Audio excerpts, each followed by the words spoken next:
Bu haqiqiy azoblash xizmati, chunki mana shu yigit keyingi 100 soat davomida maksimal darajada uxlamaslikka harakat qiladi.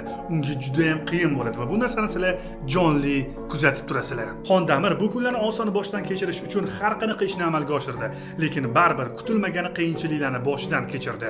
Sababi bu holat shunchaki uxlamaslik emas, balki uyqu bilan uyushtiriladigan haqiqiy jang. Pichoqvozlik. 3 kun davomida Xondamir shirin uyqu bilan xayrlashib, gallyutsinatsiya bilan chin do'st tutiladi. Men bo'lsa to'g'risi 100 soat vaqtim, ya'ni 3-4 kunimni bunaqa azoblash xizmatiga bag'ishlamasdan maza qilib dam olgan bo'lardim. Chunki aviasales.uz sayti orqali bemalol arzon chiptalarni qo'lga kiritish mumkin. O'zingiz qaysi birini tanlaysiz? Xondamir kabi uxlamasdan yurish yoki aviasales.uz dan arzon chipta olib maza qilib sayohat qilish? Faqat va faqat stressda yurish yoki arzon chipta olib dengizda sayohat qilish? Endi sizlarning sabringlarni sinashni to'xtatib, Xondamirning sabrini sinashni boshlaymiz. Ketdik. Hammaga salom, bu Abdullajon o'rtoqlar. Mana menmi Xondamirni nok paytidagi rasmi. Bu ko'zlarni, bu qarashlarni shunchaki eslab qolinglar, chunki u ko'rsatuvning oxirida umuman o'zgarib ketadi. Eksperimentimiz boshlanishdanoq qiyinlashib ketdi. Biz Xondamir keyingi 100 soatda o'zini yaxshi his qilish uchun tiniqib uxlab olishi kerakligini bilardik. Lekin u tungi soat 3:29 men hali ham uxlaganim yo'q. Uyqumda muammo bo'lmasdan yaxshi uxlaganimda ushbu challenjni boshlagan bo'lardim. Shu bilan eksperimentimiz yana bir kunga kechikdi va ertasiga yangi kuch to'plab Xondamirga mehmonxonadan joy topib berdik. Yaxshi uyqu uchun yaxshi mehmonxonaga keldim. Sababi kechqurun yaxshi uxlashim kerak. O'zim turadigan kvartirada esa naq 11 ta bola yashagani uchun uxlash bu qiyin.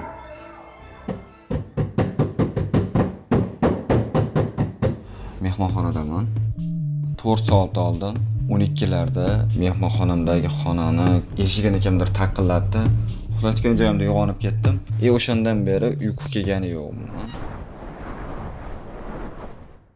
Kechasi uyqumni 2 ga bo'lib o'tkazdim, lekin yaxshi uyqu bo'ldi. O'zimni ancha tetik his qilyapman. Shuning uchun quyosh tagiga chiqib oldim, lekin yaxshigina uyqu kelyapti yer tarafdan. Xondamir uyqusi bo'linib ketganiga qaramasdan, u eksperimentni boshlashga tayyor ekanligini bildirdi va biz u bilan birgalikda bitta antiqa joyga yo'l oldik. Qayerga keldik hozir? Miyani skanerlaymiz. Eksperimentni boshlab olgan bo'lsak ham, hali uni miyasini tekshirtirishga ulgurmagandik. Lekin Darmon servisdagi do'stlarimiz bu ishda bizga yordam berishdi. Ko'zingizni oching. O'zingizni qanday his qilyapsiz? Yaxshi, uncha bilinmadi. Maza qilyapsiz. Biz hozir nima ish qildi o'zi? Xondamirni aynan mana shu eksperiment oldi holatini ko'rdik. Yurak holati, qon bosimining holati va miya holatini. Va endi davomida nima bo'ladi? Va eksperiment tugagandan keyin uni holati qanaqa bo'lib qoladi? Bizga shu narsa qiziq, o'shaning uchun ham tekshirtirdik. Endi u yog'ini ko'ramiz. Muhim o'lib qolmayman. Balki bo'lib qolsa-chi.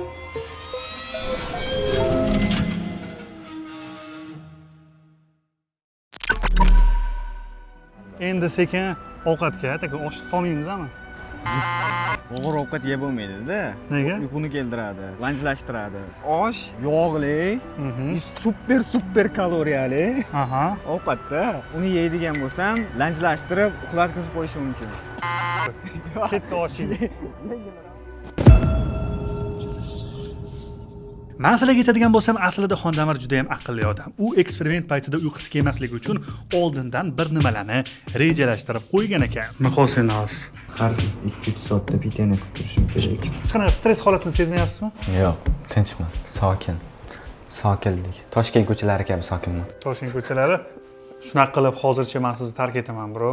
1-2 soatdan keyin ko'rishamiz. Sizga omad. Mana eksperimentimizning birinchi kunidayoq Xondamirga hamma narsani ishonib topshirdim va uni yolg'iz o'zini ofisimizda qoldirib ketdim. Va hammasi o'sha zahotiyoq boshlandi. Har soatda 1 stakandan suv ichibman. U avvaliga uyqusidan uzoqlashish uchun sayr qilgani ko'chaga chiqib ketdi. Keyin Chempionlar Ligasi o'yinlarini tomosha qildi, keyin cho'milib chiqdi, keyin bo'lsa hamma qilgan ishlarimizni shunchaki yo'q qildi. Yo, sizlar tushunasizlar, bu bola eksperimentga shuncha tayyorlanib, shunchaki divanga yotib uxlab qoldi va biz hammasini boshqatdan boshladik. Hozir o'rtoqlar biz hali ham syomkadamiz. Xondamir bo'lsa uxlamasligi kerak. Bunaqa komfort yoqmaydi. Bu diskomfortda bo'lsangiz uyqingiz kelmaydi, bilar. Birinchi tun hali sizni oldinda kutyapti. Ko'z nima deyapti? Ko'z bro, ko'z. Uxlab ketyapti. Nimaga uxlayapti? Qorong'i tushdi. Men-ku uyga borib yotib uxlarman, lekin Xondamirchi. Bizga borib chiriyman. O'sha kuni tunda men magnit ko'rsatuvi uchun taxminan 4 soatlik syomka qildim. Xondamir bo'lsa men bilan birga o'tirgan edi. Yarim tunda shunchaki ofisga qaytsak, qarasak bolalar kechasi bilan CS2 o'ynab o'tirishgan ekan va bu Xondamirning uxlamasligiga yaxshigina yordam berdi. Akalar usul kesil qilishmayapti, borku usul kesil.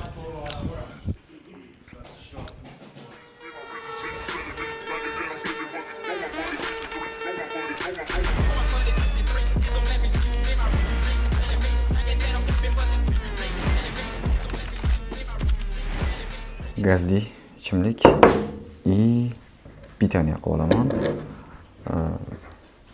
Uyquni sal ochadi bular. O'tgan safargi eksperimentda 7 ga borganda uxlab qolgan edim. Hozir soat 6 bo'ldi, lekin uyqu kelyapti. Yaxshigina kelyapti. Hozir boshimni shuni qo'ysam bo'ldi, ko'zim yumiladi, uxlagani ketaman men. Nimadir yechim topish kerak va bu yechim menda bor. Miyamda band qilib turishim uchun mana bunaqa 1 dan 10 gacha bo'lgan turli xil vazifalar, turli xil ishlarni ro'yxatini tuzib chiqdim. YouTube ko'rishdan boshlayman. Zeriktirmaydigan kontent topishim kerak edi va men buni topdim. Azizlar, reaktorda ko'ramiz. Biz hozir shaharda Seul Moon degan nuqtasidamiz. Atrofdagi hammaning kayfiyati yaxshi. Lekin bilan bilat nima bo'lyapti? Siz ham 35-40 soat uxlamaychi ko'ramiz hozir. Atiga 40 soatmi? Atigami? Easy. Ha, nimasini qilsa bo'ladi. Har qanaqa ishni mana qilib yengillashtirsa bo'ladi. Atigami deb shunday qo'shimcha qilasiz. Atiga shundan necha soat uxlamaysiz o'pshi? Atiga yana 60 soat. Mashqqa shunday bunday yotqizib qo'ysam uxlayveradigan. Sotsiyanaga borgan sari yaqinlashib ketyapsiz, to'g'ri? Ushlab tursa bo'ldi, kimdir borib uxlaymiz. To'g'ri, mana shuni ushlab turing bo'ldi.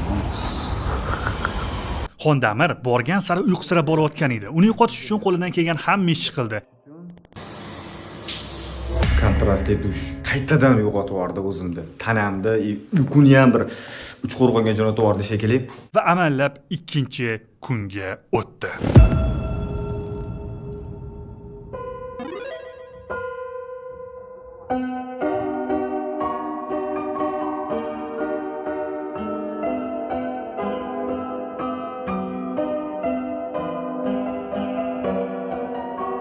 Ko'rib turganingizdek, Xondamir eksperiment ikkinchi kunini juda ham og'ir boshladi, lekin kunning qolgan qismi u uchun negadir yengil o'tdi.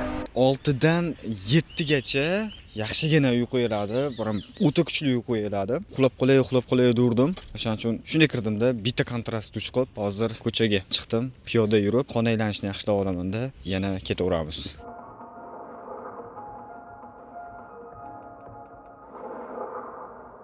Hali 24 soat bo'lgan yo'q-da.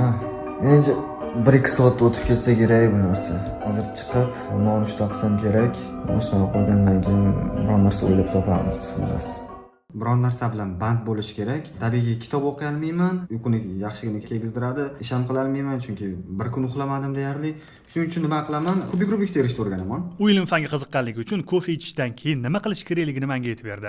Men bo'lsa, Kofeni ichgandan keyin 10 minut, 20 minut mizg'ib olish kerak odam. Sababi o'sha miyadagi charchoq molekulasi adenozin uxlagan payt bo'shaydida, uni o'rnini kofein tarkibidagi kofein egallab oladi, insonni charchatmasdan yuraveradi. Shunga o'ylanib qoldim hozir.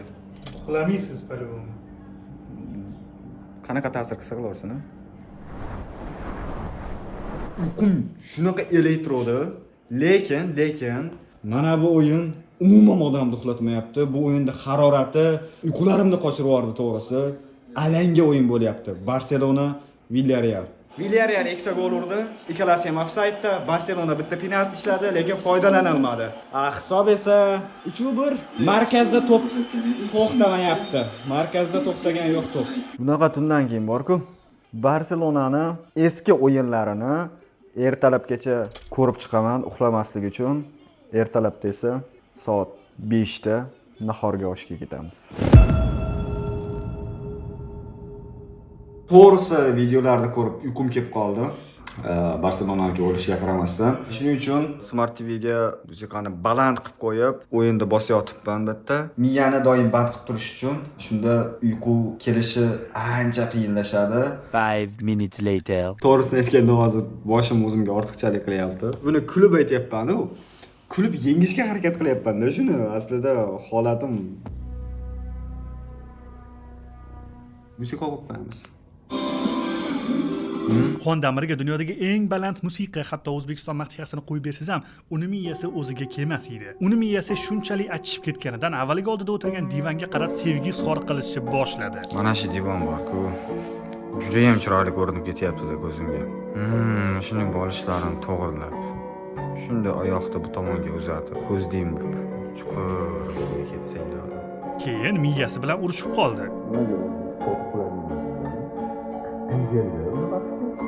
Birorta joyda o'tirsam ko'zim ketib qolyapti-da. Ofisga kimdir kelmaguncha o'tirmayman. Aylanib yuraveraman mana shu yerda. Keyin bo'lsa uyqusini qochirish uchun borgan sari tomon bo'layotgan miyasiga kelgan hamma ishni qildi. Oppa. Qalampir yeganda og'iz qanaqa achishadi?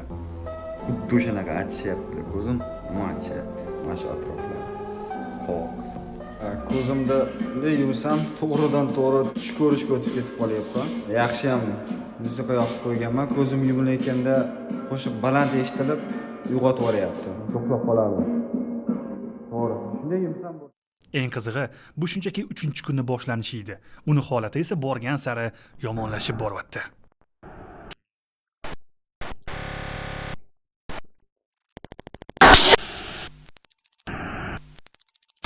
Xondamir hattoki boshini osmondan qilib qo'ysiz ham uxlab qolishga tayyor. Asosiysi ko'zla uxlasa bo'ldi. Ipli bo'lmaydigan darajada uyqum kelyapti.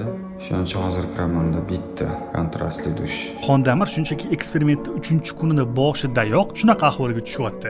Lekin eng qiziqarlisi, tarixda Xondamirdan ham ko'proq uxlamagan odamlar bo'lgan va buni jonli eksperiment sifatida ilmiy tajriba qilib o'tkazishgan. 264 soat, ya'ni 11 kun davomida amerikalik yigitcha Randy Gardner uxlamasdan o'zini o'zi tajriba quyonchasiga aylantirgan. Xondamir bo'lsa hozirgi eksperimentimiz paytida ana shu odam boshdan kechirgan narsalarni 30%ni boshidan o'tkazyapti xolos, lekin qay darajada qiynalayotganini o'zingiz ko'rib turibsiz. Mana bu Xondamirning o'zining shaxsiy kartasi. Men bunga hech qanaqasiga aralashmayman, donat qilishingiz mumkin. U uni kartasiga to'g'ridan to'g'ri borib tushadi. Bemalol qo'llab-quvvatlashingiz mumkin. Xondamir qanchalik qiynalayotgan bo'lsa ham, lekin uni o'zini holatiga nisbatan aytayotgan ta'riflari to'g'risi kreativ eshitildi. Shunchaki turgan joyimda uxlab qoldim. Agar o'tirgan holatda bo'lganimda aniq ketaman ekan uyquga. To'g'risi kameraga zo'rg'a ochib gapiryapman. Jismim marta turibdi-da, miyam 2-3 davrda, ya'ni 2-3 zamonda yurganga o'xshayapti. Ko'zimni yumsam boshqacha kartina paydo bo'lyapti-da, otsam yana yo'qolyapti. Nima bu tush olamiga kirib ketyapmanmi ko'zimni yumishim bilan? Hammasi o'z yo'liga qo'ya, lekin borgan sari Xondamir bilan qo'rqinchli voqealar yuz berishni boshladi. Xullas hozir o'zim ham qo'rqib ketdim to'g'risi. Yomon uyqu surayotgandim. Mana shu yerda turibganda ko'zni yumib, ana shu eshik oldigacha boribman. Ayta qo'shiq qo'yib qo'yganman. Ana shu quloqqa kiryapti-da. Telefonim chaqirib qoldi, uyg'onib ketdim. Prema o'tirganim yo yotganim yo'q edi. Turib, yurib, tashqaridagi ovozlarni eshitib, tushunolmay qo'rqib ketdim. Hozir Xondamir uxlab qolmasligi uchun men hozir ertalab uni bugungi oshga olib ketyapman. Xudbegina joyga borib, ozgina xizmatda bo'lib, osham yeb ketadi zado. Yo, nima gap? Assalomu alaykum. Как самочувствие? bir tomonga olib ketib qolyapti. Uyqu tomonga menda. Butun qarindoshlarimning ko'z o'ngiga g'irt begona odam bilan kirib kelish menga ham g'alati bo'ldi. Ishonasizlarmi, Xondamirni qancha osh tashishga undasam ham, u uyqum kelyapti, men chirib qolmayman deb hamma narsaga rad javobini berdi. Lekin osh yeyish payti kelganda undan dadil odam yo'q edi. Endi sekin ovqatga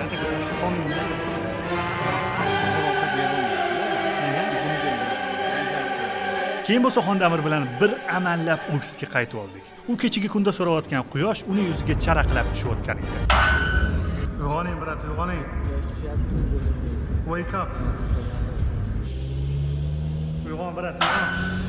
Hozir metro ham bor. Metro problem.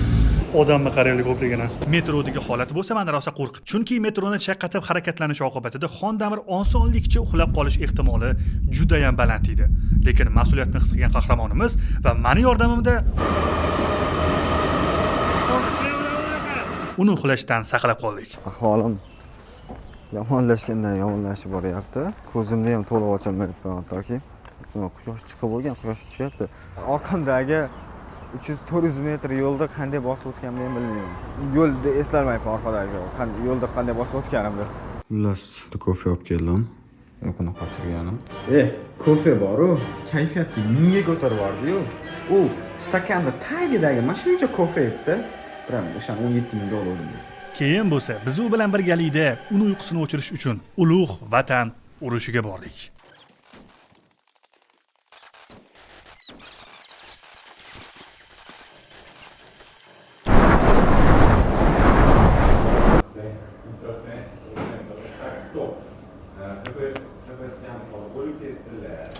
Uyquni bu darajada sog'inaman deb o'ylamagandim.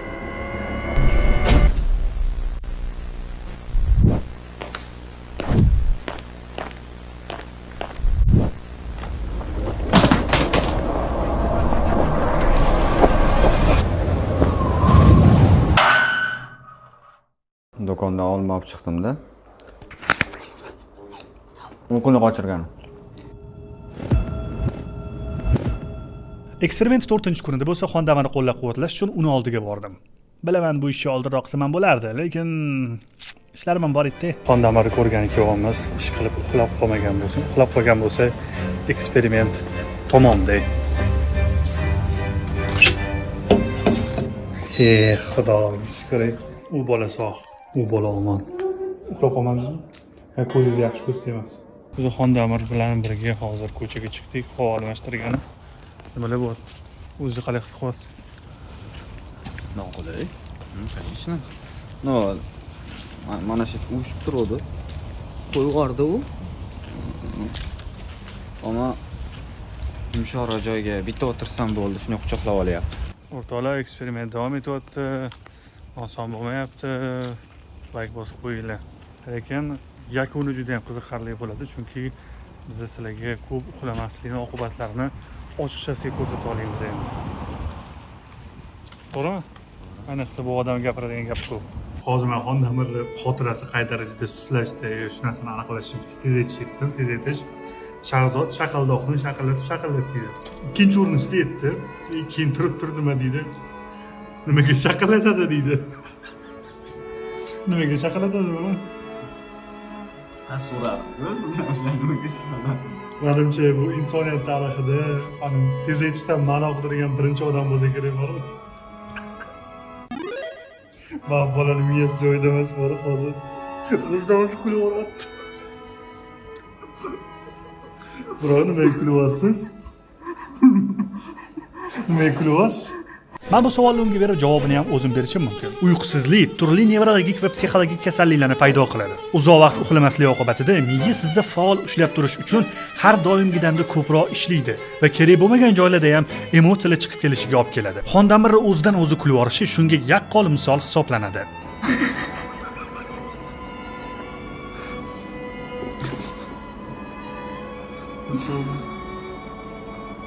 Potensialni anaqa shizofrenik o'tiribdi deb oldimda bor uchun. Shunaqa deb turibman. O'rtoqlar, eksperiment 3-kuniga qarab ketyapmiz. Biz bugun butun kun davomida Xondamir yolg'iz qoldirmadik va butun jamoa bo'lib bugun uxlamasdan hozir Xondamir bilan birgalikdamiz. Xondamir keyingi tunda juda ham qiynaldi. Sababi miya hali bunaqa holatga duch kelmagan bo'lgan. Uni har qanaqa pozada uxlab qolish foizlari bo'lsa, borgan sari oshib borayotgan edi. Bro, uxlab qolasiz. Ha? Ay, endi sezmadingizmi? Voy. Bro.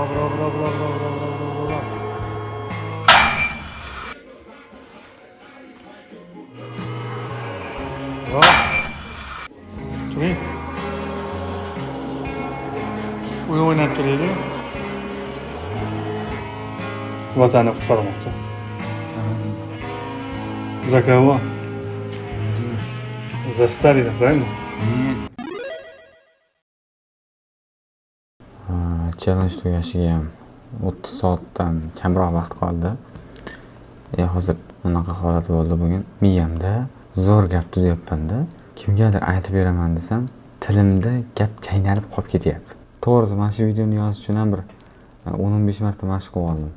Aytmoqchi bo'lgan gaplarimni. Tonggi sayrga chiqdim, kofe olgani. Kofe qolmabdi ekan.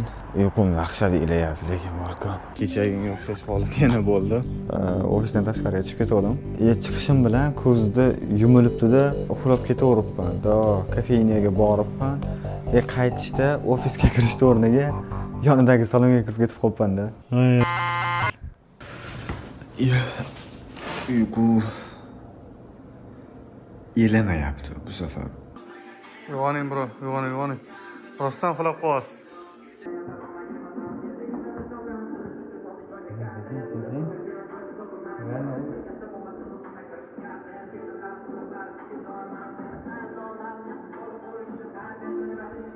Bir başlayalım.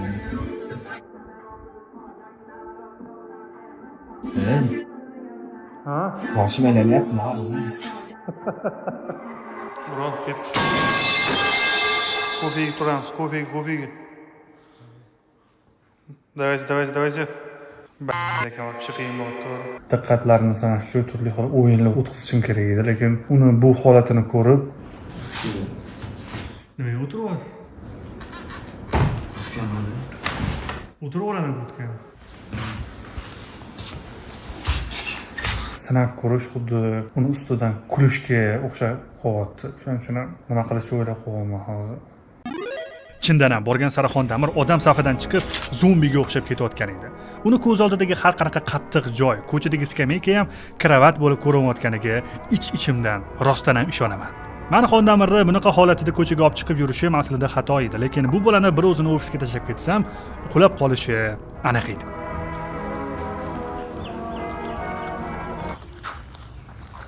Ha.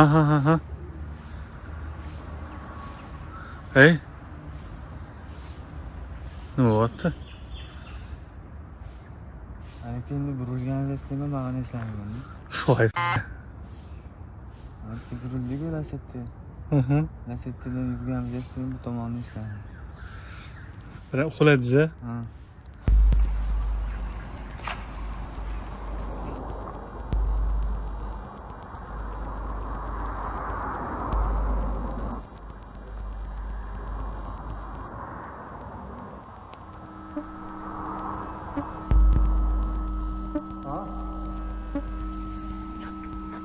Kofe yo'qdir.